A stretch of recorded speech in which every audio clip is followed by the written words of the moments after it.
J'adresse mes excuses les plus sincères à ce film.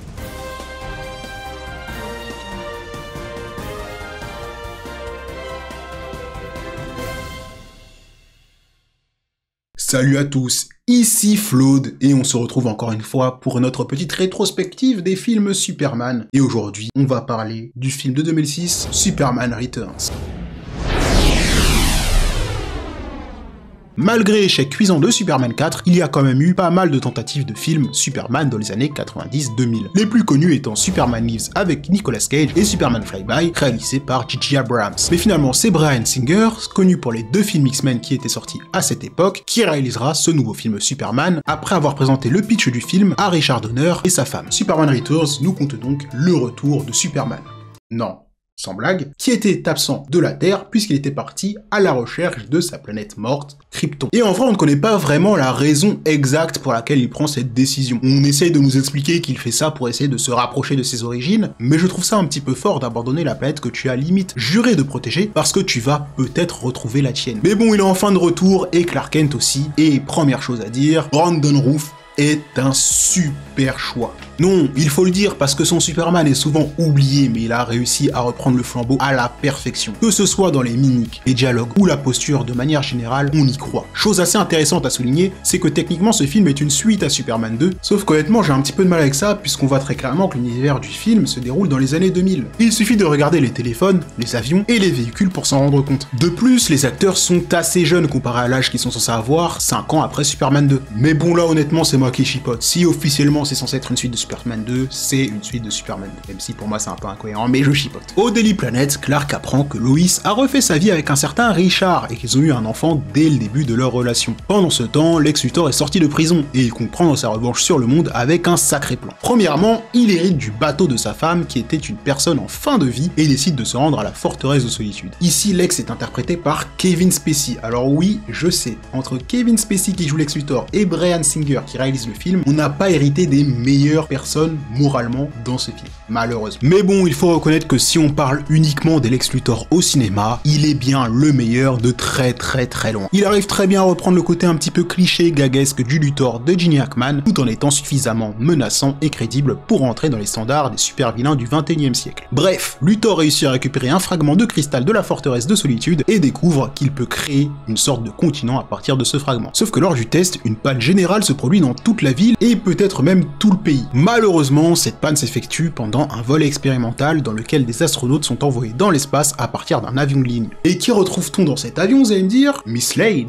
La panne générale fait cracher l'avion, mais pas de soucis. Superman est de retour pour sauver la situation. Et cette scène de sauvetage, elle est juste splendide. C'est le premier film Superman du 21e siècle, et ça se sent. On peut enfin représenter la surpuissance de Superman dans ce métrage, et Singer a tout donné. Et ce qui est bien dans cette scène, c'est que c'est un réel challenge pour Superman, pour le coup. Parce qu'on sait qu'il est super fort, mais là où tout l'enjeu réside, c'est dans le fait d'arrêter un avion en chute libre. Et vu la taille de l'engin physiquement parlant, c'est très compliqué. Mais bon, après, physiquement parlant, également, je pense pas que cette façon de faire pour sauver l'avion est vraiment crédible. Je pense très clairement que Superman serait passé au travers de l'avion. Et c'est un film Superman, on va pas chercher ultra loin non plus. Une fois que Superman s'est assuré que tout le monde est sain et sauf, il lâche la même phrase que Christopher Reeves dans son premier film, concernant le fait que ça reste quand même le moyen le plus sûr de se déplacer, et s'envole vers d'autres cieux. De retour aux planètes, Perry White demande directement à Lois d'interviewer Superman, chose qu'elle refuse de faire bien évidemment à cause de son passé avec le fils de Krypton. D'ailleurs, faut savoir que dans ce film, Lois Lane a obtenu un Pulitzer pendant l'absence de Superman sur un article qui s'appelait « Le monde n'a pas besoin de Superman ». Donc ce serait un petit peu culotté de sa part d'interviewer le grand retour du héros, alors qu'elle lui a craché dessus quelques années auparavant. Pendant ce temps, Clark a l'occasion de faire un peu connaissance avec la famille de Lois, surtout avec le petit Jason. On reviendra sur lui plus tard, bien évidemment, et Lois demande à Perry si elle peut enquêter sur le mystérieux Blackout, mais il préfère donner cette tâche à Clark Kent, et puis c'est tout. Le film continue ainsi sur une scène de démonstration qui est assez incroyable, il faut le dire. Dans le film de 78, on a une scène assez similaire. Superman va faire une petite patrouille de nuit et sauver la ville. Sauf que là, vu qu'on a plus de moyens, Singer a pu s'amuser, notamment avec la scène de la balle dans les yeux de Superman, devenue culte aujourd'hui. Et ça, on va pas se mentir, c'était vachement cool. Et j'ai eu la chance de voir ce film au cinéma à l'époque, et j'avais vraiment trouvé ce passage cool. Ça, je m'en souviens pour le coup. C'était l'une des scènes que j'avais trouvé cool. Et en plus, ce qui est bien avec toute cette scène de patrouille, c'est qu'elle ne sert pas juste de démo technique. Lex Luthor va faire en sorte que son associé fasse un accident de voiture, ce qui va pousser Superman à la sauver, mais en réalité, tout cela n'était qu'une diversion afin qu'il puisse se procurer de la kryptonite dans un musée, kryptonite retrouvée en 1960 1978 sur Terre. Vous l'avez? Cela nous permet donc de montrer l'intelligence de Luthor et ça nous permet de vous prouver encore une fois que le Luthor de Kevin Spacey est le meilleur qu'on ait vu au cinéma au moment où je tourne cette vidéo. Je suis en train de la tourner avant le prochain film Superman. Je dis bien au cinéma parce que le Lex Luthor de la série Smallville existe bien entendu et que ça reste lui le meilleur Luthor, toute fiction confondue. Juste après ça, Clark décide de passer un petit coucou à Lois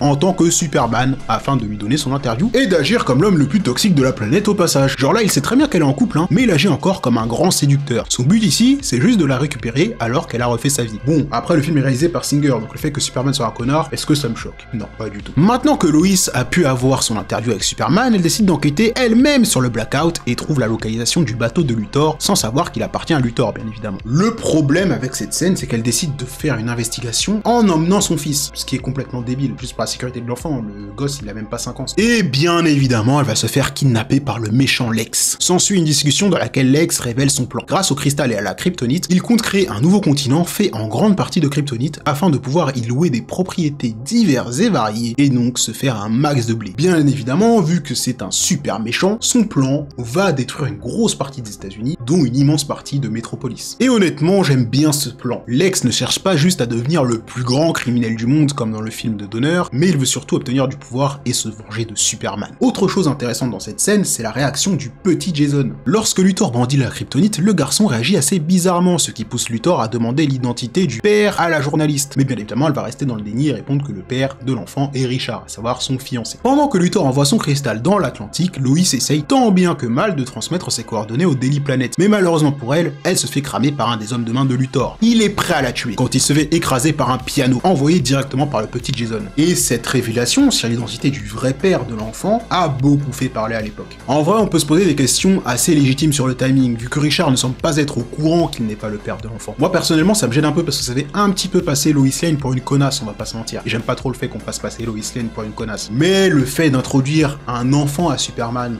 en film, pour moi, ça reste quand même une bonne idée sur le papier. Juste, ils auraient pu mieux le faire. Bref, Richard réussit à choper les coordonnées et fonce vers la direction du bateau avec son hydravion. J'ai oublié de préciser qu'il est pilote. Clark arrive lui aussi à trouver les coordonnées du bateau pendant que Lois et son fils sont enfermés et abandonnés par Luthor qui compte les laisser mourir par noyade. Richard réussit à arriver malgré tout sur le bateau et tente de les sauver, mais le bateau coule et la famille se retrouve donc en grand danger. Pendant ce temps, Superman, qui se rapprochait de leur localisation, est contraint d'aller sauver Metropolis, car le continent de Luthor commençait déjà à s'étendre et créait une faille dans le sol qui a causé de lourds dégâts dans la ville. Et encore une fois, on a une scène de sauvetage qui est plus que sympa, et qui se conclut par Superman qui rattrape le globe du Daily Planet qui était en chute libre. Tel Atlas, le poids du monde est désormais sur ses épaules. Une fois la ville sauvée, Superman sauve Richard et sa famille et part directement à la confrontation de Lex Luthor. Lois étant inconsciente, Superman n'est pas au courant que le continent est rempli de kryptonite. S'ensuit une scène vraiment sympa dans laquelle Luthor et ses sbires prennent un malin plaisir à tabasser un Superman impuissant, avec Luthor qui décide de poignarder Superman sur le flanc comme s'il voulait signifier qu'il venait de terrasser un dieu. Mais grâce au scénario, Luthor décide de ne pas tuer Superman directement en lui tranchant la gorge ou en le battant à mort, mais plutôt en l'envoyant dans l'eau pour qu'il meure. Décidément, ce Luthor, hein, il aime trop la noyade, c'est pas possible. Il a essayé de le faire avec Lois juste avant et là il essaye de le refaire avec Superman. C'est vraiment un méchant de Total Spies en vrai ce mec. Heureusement pour notre super-héros national, Superman est secouru par Lois Lane qui entre-temps a repris connaissance et a donc ordonné à son mari de rebrousser chemin. Le fils de Krypton décide ensuite de se ressourcer auprès du soleil et la scène est vraiment belle. Il y a un côté presque divin sans trop en faire, je trouve. Puis Superman repousse ses limites et envoie le continent de Kryptonite dans l'espace, laissant juste assez de temps à Luthor pour qu'il puisse s'échapper. Malheureusement, cet exploit n'est pas sans conséquences puisque Superman est aux portes de la mort. Et là, je trouve que c'est une excellente façon de mettre en danger l'homme d'acier. Parce que oui, on parle très souvent du petit caillou vert qui peut mettre à mal Superman, hein, mais là on parle d'une île entière recouverte de kryptonite quand même. C'est pas n'importe quel exploit qu'il accomplit. Bref, Superman se retrouve donc à l'hôpital et le monde se demande s'il va survivre. Lois réussit à lui rendre visite et va lui avouer, alors qu'il est dans le coma, que Jason est en réalité son fils avant de l'embrasser une dernière fois. Il est pas marié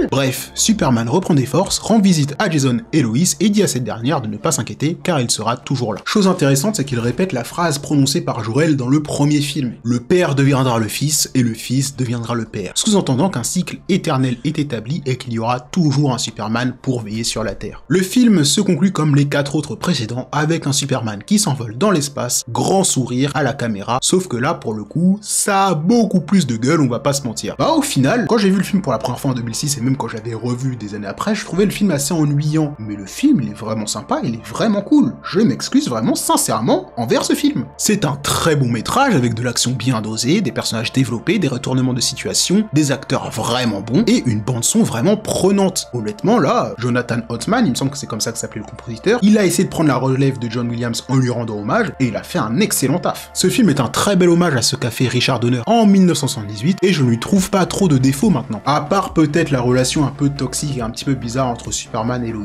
N'empêche, faut savoir qu'on était censé avoir une suite à ce film en 2009, mais Warner a trouvé que le film n'était pas assez rentable, alors que pourtant il était dans le top 10 des films qui ont le mieux fonctionné au box-office en 2006. Jusqu'à aujourd'hui, ce choix reste incompréhensible. Bref, c'était ma petite review du film Superman Returns. Dites-moi ce que vous en avez pensé, parce que je sais que les avis sont assez mitigés concernant ce film. Personnellement, après révisionnage, j'ai vraiment apprécié ce film. On se retrouve la prochaine fois pour parler de Man of Steel. C'était Flawed, plus dans le bus.